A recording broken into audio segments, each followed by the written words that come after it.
সবাইকে হোমিও ডাইজেস্টের পক্ষ থেকে আমার সালাম এবং শুভেচ্ছা। আমি কাজল বিনতে মাহফুজ।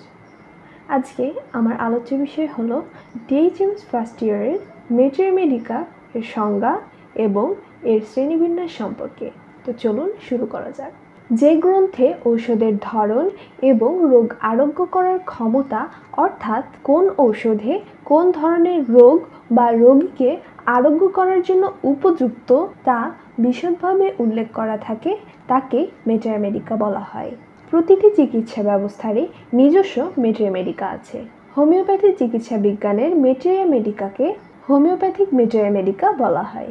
মহাত্মা হানিম্যান সর্বপ্রথম সুস্থ মানবদেহে ভেষজ পরীক্ষার মাধ্যমে হোমিওপ্যাথিক মেটেরিয়া মেডিকা রচনা করেন।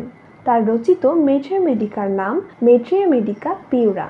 এখন আমরা আলোচনা করব শ্রেণীবিন্যাস সম্পর্কে। কালের বিবর্তন এবং হোমিওপ্যাথি নিয়ে চর্চা ও গবেষণার ফলশ্রুতিতে বর্তমানে বিভিন্ন শ্রেণীর মেটেরিয়া মেডিকা প্রচলিত রয়েছে।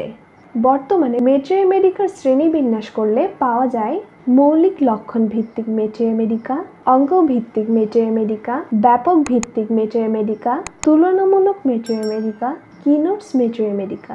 যে মেটেরিয়া মেডিকাতে মূলত ঔষধের মৌলিক লক্ষণগুলো নিয়ে আলোচনা করা হয় তাকে মৌলিক লক্ষণ ভিত্তিক মেটেরিয়া মেডিকা বলে।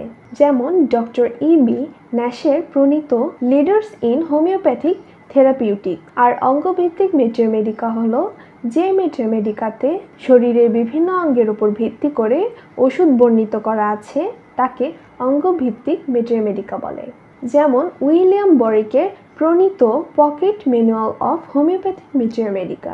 এছাড়া ব্যাপক ভিত্তিক মেটেরিয়া মেডিকা হলো যে মেটেরিয়া মেডিকাতে ঔষধের বিস্তর বিবরণ সন্নিবেশিত আছে, যেমন জেমস টেইলর কেন্টের lecture of homoeopathic materia medica, George ভিতোরকাসের প্রণীত মেটেরিয়া মেডিকা ভিভা।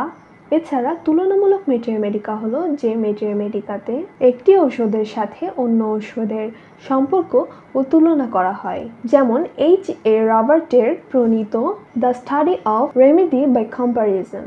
আর কিনোটস মেটেরিয়া মেডিকা হলো ওষুধের কিনোট সম্বলিত মেটেরিয়া মেডিকা, যেমন H.C. অ্যালান রচিত অ্যালান কিনোটস। তো আশা করি আপনারা হোমিওপ্যাথিক মেটেরিয়া মেডিকা কী এবং এর শ্রেণীবিন্যাস সম্পর্কে বুঝতে পেরেছেন। তো আজকের ভিডিও এই পর্যন্ত। সবাই ভালো থাকবেন, সুস্থ থাকবেন এবং হোমিও ডাইজেস্টের সাথেই থাকবেন। আল্লাহ হাফেজ।